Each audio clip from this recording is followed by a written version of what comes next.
People think that you should be weak and you should be docile and then you should be a pacifist. He goes, no, you should be a monster. He said you should be a monster, you should be ruthlessly ambitious, and then learn how to control it. And it's that old expression, it's better to be a warrior in a garden than a gardener in a war. It's an old expression, but it makes sense because it doesn't mean that you can't be kind if you're strong, but it does mean you can't be strong if you're weak. If you're weak, you're fucked.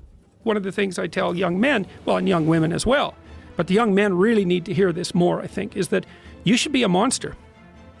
You know, because everyone says, well, you should be harmless, virtuous. You shouldn't do anyone any harm. You should sheath your competitive instinct. You shouldn't try to win.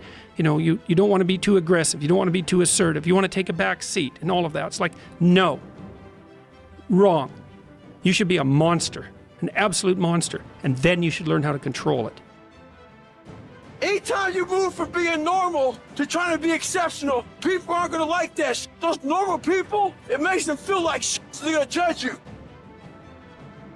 The universe responds to the man or woman that refuses to be denied, because that is your commitment. That business that you want, that book you want to write, that dream that you have of controlling your destiny, that is yours. That's available to you. But you've got to be willing to stand there and face disappointment, not have support, be lonely, doubt yourself sometimes, be rejected again and again and again, become bankrupt if necessary, again and again and again, and refuse to turn around until life gives it up. You might be smarter, your family might come from privilege, your daddy might own a company, but you will not outwork me. If the lion is the king of the jungle, how can he be the king of the jungle? If he's not the biggest, the elephant is probably one of the biggest. He can't be the fastest because that's a cheetah. He can't be the smartest. So he's not the biggest, the fastest, or the smartest. So how does a lion become the king of the jungle? His mentality. And that's why every true leader, they're called weird, they're called eccentric. When you do the things of real leadership, you're going to be called strange. Get strong enough in your own skin that when people laugh at you or when they throw stones at you, you keep on going. Nietzsche said, if you look into an abyss for too long, you risk having the abyss gaze back into you. The idea is that if you look at something monstrous, you have a tendency to turn into a monster. And people are often very afraid of looking at monstrous things exactly for that reason. And then the question is, well, should you turn into a monster? And the answer to that is, yes, you should. But you should do it voluntarily and not accidentally. And you should do it with the good in mind. This is yours. You're the captain, you're the master, you're the head. Don't give control of this to nobody, especially the devil, because he has one mission: to keep you off course, to make you not think it's possible. His job is only to destroy you, to make sure that you don't become what God intended for you to become. How are you going to make it? I don't know, but I will.